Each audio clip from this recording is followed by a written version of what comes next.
В Холивуд или са се изчерпали идеите, което силно ме съмнява, защото има много добри писатели, сценаристи, сторибордисти и, както там се казват тия, дето адаптират книги, пиеси и други измишльотини за големия екран, или студията и продуцентите вече 20 години баси залагат само на сигурно с някакви ремейкове, сиквели, приквели, риквели, реимеджининги и каквото там по дяволите беше Annihilation, защото режисьора сам сподели, че правил филма по спомените си от прочетената преди 4+ години книга. Но пък филма пак беше добър. Даже много по-добър от книгата. В смис, да, чел съм я, отварям се. Ама да се върнем на темата.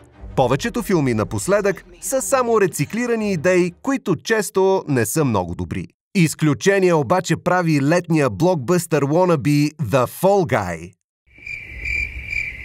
Добре бе, никой в България ли не гледа The Fall Guy? Силна екшен комедийка с романтичен привкус с Райан Гослинг, Аарон Тейлър Джонсън и оня топ милф от Edge of Tomorrow, защото още тогава ми направи впечатление, че в киното нямаше много хора.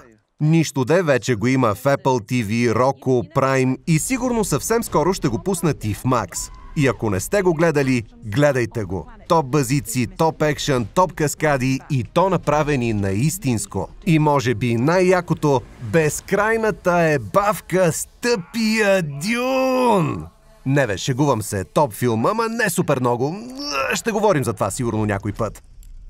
Може би много от вас не знаят, но The Fall Guy е поредния ремейк на този път сериал от 80-те. В случая обаче много добър. Главно защото и двете неща, и филма, и сериала, имат идеята да възхваляват каскадьорите. Още през 1980-та сценаристите се усещат, че хората, които рискуват живота си за някой добър няколкосекунден кадър, си заслужават похвалата.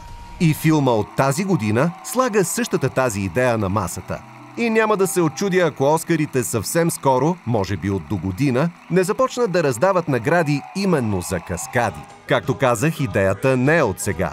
80-тарския сериал започва с няколко минутно интро пълно с каскади, някои от които напомнят на маймунджулъците на Харолд Лойд и Бъстър Китън. Легенди в киното, които са правили каскадите си сами, защото главно са били техни идеи и защото са били ненормални.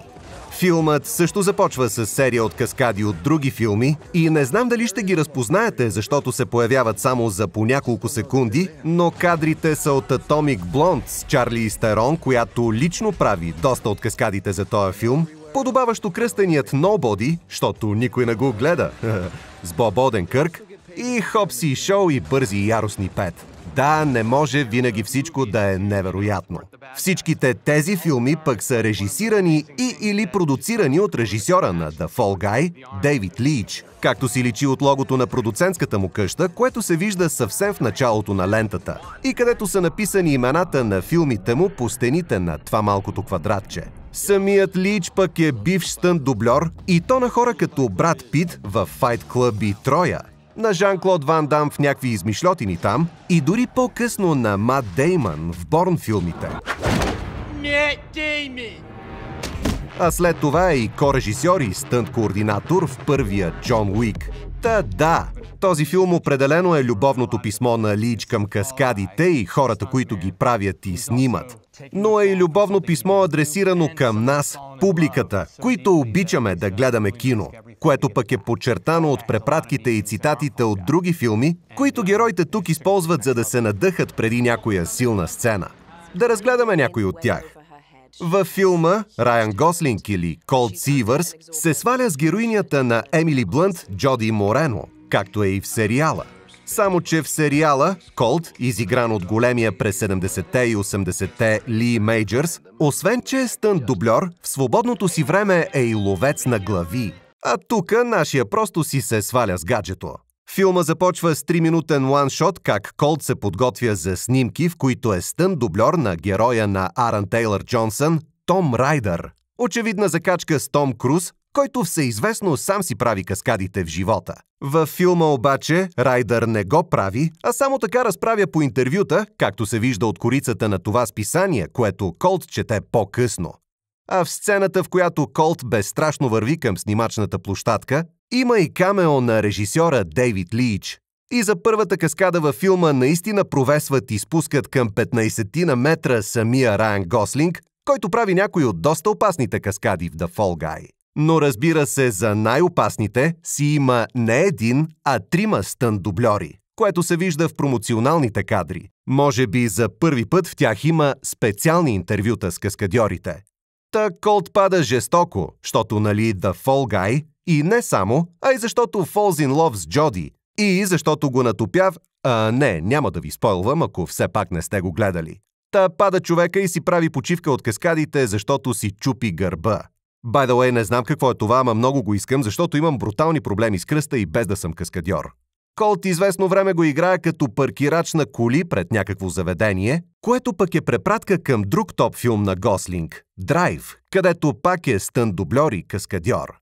Та почива си Колт от холивудския живот, но му се обаждат за да се върне, за да снима нов филм с Том Райдър и Джоди, която вече е режисьор. И за да направи първата каскада във филма, Авера Модан, изигран от Уинстън Дюк, го надъхва с реплика от Роки. Not about how hard of a hit you can give. It's about how hard you can get hit and keep moving forward. How much you can take and keep moving forward. Реплика, която Колт веднага разпознава, защото бачка по филмите и си е киноман. Но се навива да направи каскадата едва след като Дан му цитира реплика и от Бързи и яростни. Whether it's an inch or a mile, winning's winning. А каскадата, която трябва да направи, е превъртане с кола или cannon roll. Виждали сте я десетки пъти в десетки филми и е наистина зрелищна и наистина опасна за шофьора.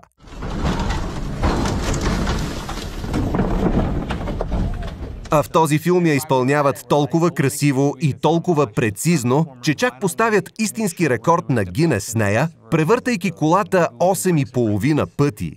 Само да кажа, че предният носител на рекорда е Казино Роял, където Астън Мартина се завърта 7 пъти.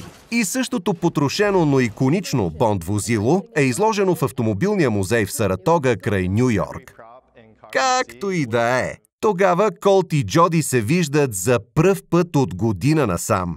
И химията между Гослинг и Блънт е направо... Не завиждам на мъжа й. Следващата сцена ми е любимата така да е препратка към Дюн.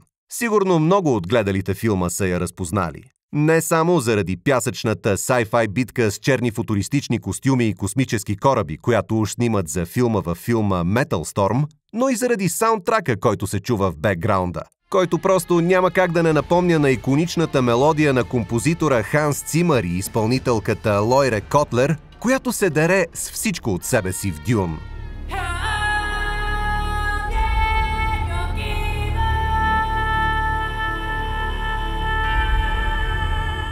By the way, не знам защо у нас го превеждат Metal Штурм, нали, освен заради пълните глупости, които често се правят с превода на чуждестранните заглавия, но да, и за това може да говорим някой път. Иначе, през 83-та в Холивуд наистина пускат филм с такова заглавие – Metal Storm – The Destruction of Jared Sin, но той просто е поредното Star Wars wannabe и е абсолютна тъпотия.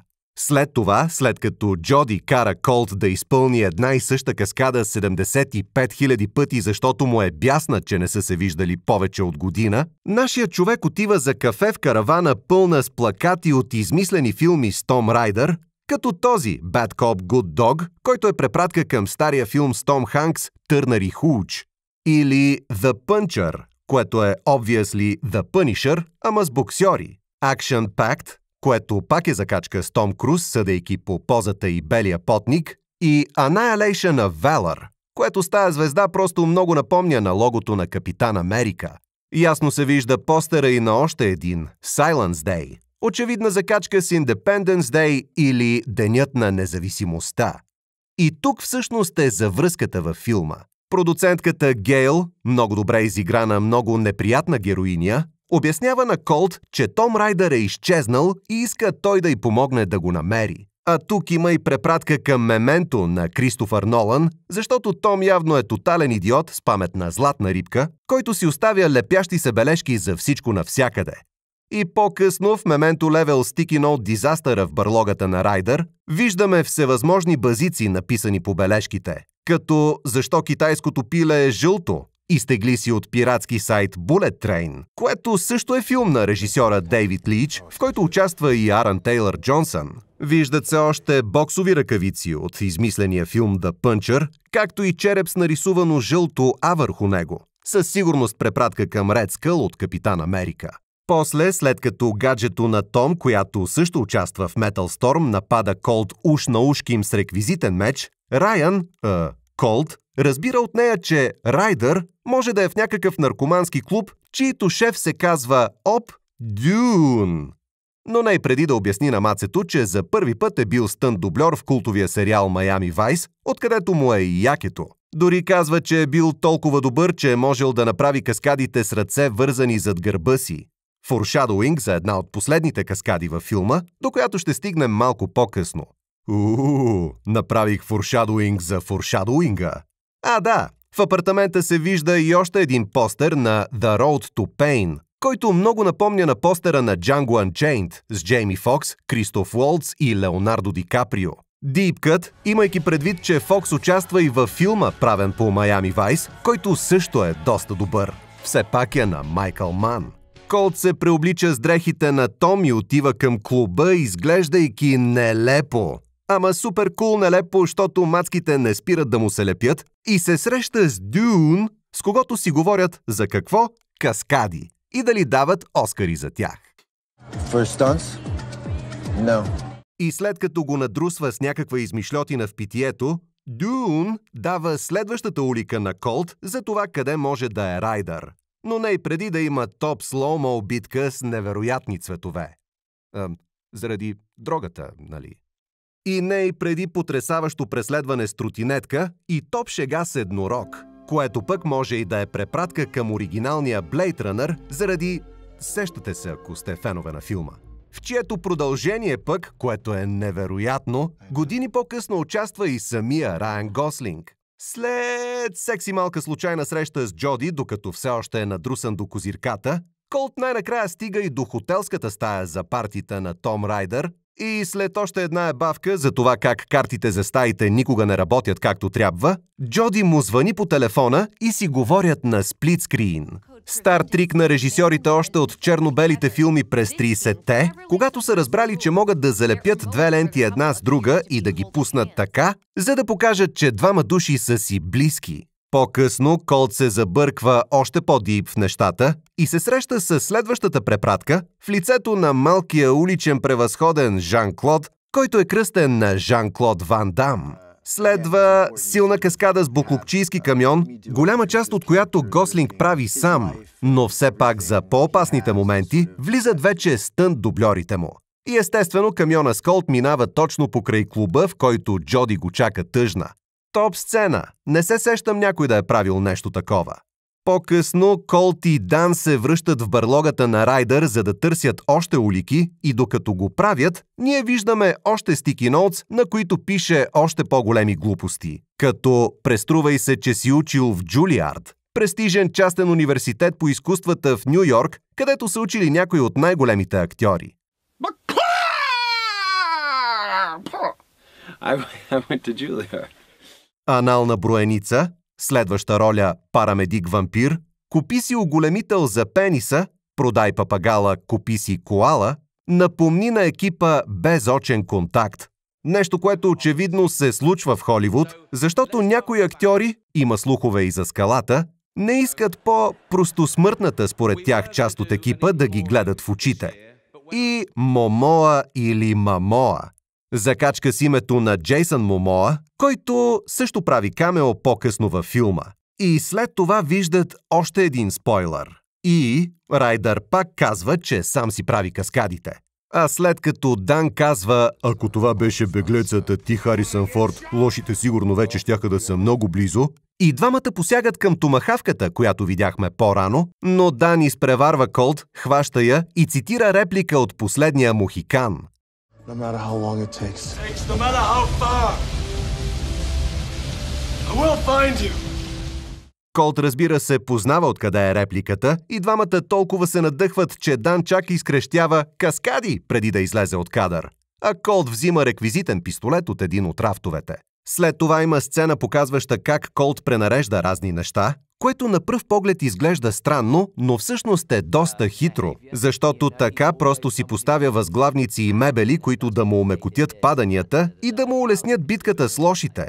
А по време на битката с лошите, Дан осъзнава, че томахавката е реквизитна и гумена, а Колт, че пистолета е зареден с халусни. Дан крещи Даниел Дей Луис, актьора от Последния Мохикан, докато замерва лошите с томахавката. После Джейсън Борн, докато прави хватка на някакво маце. Колт пък пада точно върху един от диваните, които е преместил по-рано, а лошия на земята. А докато вече хвърля мацето, Дан крещи Дуейн Скалата Джонсън. Колт се прави на смъртоносно прострелян с отнетия му реквизитен пистолет и попада точно в ръцете на лошите. И те го връзват и измъчват край яхтата на Райдър, точно както в Бонд филм, точно както и Колт казва, докато им се нервира какви са идиоти. И, спойлер алърт, Том Райдър най-накрая се показва. И, спойлер алърт, е лошия. И, след всичките ебавки с Дюн, убиват героя Дюн. И освен, че започват да го душат хитмен стайл с найлон на главата, после го и застрелват. Нещо, което доста смешничко после правят и с Кевин. А кой е Кевин, ще попитате? Гледайте филма пак, де да знам. Нашия все пак успява да избяга и нищо, че е с вързани ръце, подкарва една от лодките, точно както каза, че може по-рано във филма. И естествено следват преследване и каскади ала Майами Вайс. Но не и преди наистина разчувстващ разговор по телефона между Колт и Джоди, в който той й казва, че въпреки, че е топ каскадьор, всичко си боли. Дори и сега ме разчувства тая сцена. Но бързо ми минава, защото виждаме как Дан му пише СМС и в историята на съобщенията им се вижда как са си препращали още реплики от други филми. Като смъртоносно сериозен съм и не ме наричай Шърли, от Airplane с недооценения у нас комедиен гений Лесли Нилсън, I am serious. And don't call me Shirley. И в града ти си закона, но тук съм аз. От Рамбо, Първа кръв. А Колт, разбира се, е жив. И преоблечен като оня тапанар от началото на филма, който разправяше, че преживял нещо подобно на Колт и Джоди, като се влюбил в сестрата на жена си, се промъква в караваната на гаджето и тя го пребива. Щото всички са някакво необяснимо бадас в този филм. А докато се бият в стил Джон Уик, за тях се виждат още кадри от Metal Storm по екраните, които отново адски много напомнят на Дюн. Има картинка и на огромното средство за междупланетарни пътувания, което използват във филма на Вилньов. И след като Джоди разбира, че това actually е Колт, двамата замислят план как да си го върнат на Райдър. Но не и преди лек базик с Джони Деп и Амбър Хърт. Много ме кефи и как докато тая лошата говори, Колт размахва среден пръст зад нея. А плана, подобаващо е да накарат Райдър да си направи сам последната каскада за Metal Storm, след като толкова много се отваря по списания и интервюта, и понеже е идиот, ще забрави, че като всяка голяма звезда на сета има винаги включен микрофон по себе си. И ще признае пред всички, че той стои зад всичко. Full circle, ladies and gentlemen. В края на филма отново се връщаме към идеята на цялото това нещо. Не е бавката с Дюн, ами това за каскадите. Цялата идея на филма и моята в, малкото ни клипче с Марто. Та Джоди успява да накара Райдър да си направи каскадата сам, а между другото актьора, който му слага микрофона, е Дейвид Колинс, част от невероятното комедийно дуо The Umbilical Brothers. И ако не знаете кои са те, просто ги вижте в интернет. Infinite Cakes. Но преди това Райдър има голям монолог за Metal Storm, в който очевидно имитира Матю Макконахи с доста фейк южняшки акцент и с това как присвива очи и стойката и така нататък. В смисъл, гледайте нещо с Макконахи след това. Почти 1:1 е. И още едно между другото, във филма Стънт Гай костюма на Дан просто има логото на продъкшън компанията на режисьора Дейвид Лич, 87 North. Ей така, без причина. А самия Дан цитира още една иконична реплика. Този път на Гандалф от Властелина. Един от екипа пък просто рандом ли казва: защото да, Защо да не го сложат това във филма, като тия хора, които работят с истински експлозиви, гърмящи коли и летящи отломки, очевидно обичат работата си и едва ли си рискуват живота само заради парите. А преди голямата каскада, Колт казва, че ще я направят като в Телма и Луис и Том поне е достатъчно умен да се сети, че те двете умират в края на филма. И нали само да подчертая, че каскадата с джипа пак е направена наистинско. Няма CGI, няма подсилване с компютърна анимация, няма въжета, просто скок с джип летящ десетки метри във въздуха. Само тая летяща чиния не мога да се сетя откъде е, но все някой от вас ще каже в коментарите. И иначе, за една от последните каскади, наистина качват Райан Гослинг на крана за камерата и го дундуркат по тия дюни с едно 30 км в час. Но нали някой от каскадьорите скача от крана на хеликоптера. А после дори и надуваемата система, с която хващат Колт, има огромна реклама на студиото на Дейвид Лич. Прави си каквото си иска човека. А освен него има и лого на Metal Storm с шрифт, очевидно откраднат от логото на Металика. И Happy End. А не, в края на филма има и кадри от завършения Metal Storm с вече заменен актьор в главната роля – Джейсън Момоа, който на всичкото отгоре държи и светлинен меч, що да няма още една препратка към Star Wars в киното. А на премиерата, освен като Atomic Blonde, има и някакви облечени като Франкенщайн и Шрек for no reason. И още един Happy End. Ама не. След рила с каскадите, има и посткредит сцена, в която звездите от оригиналния сериал от 80-те Ли Мейджърс и Хедър Томас, пременени като ченгета, залавят Томи Гейл. Ама Том бяга и... Хепи енда на хепи ендовете. Това вече беше доста фън видео за правене. Не, че предното не беше. Можете да го видите в канала. А ако се сетите за някой друг фън филм, който можем да разнищим с Марто, пишете. Чао за сега!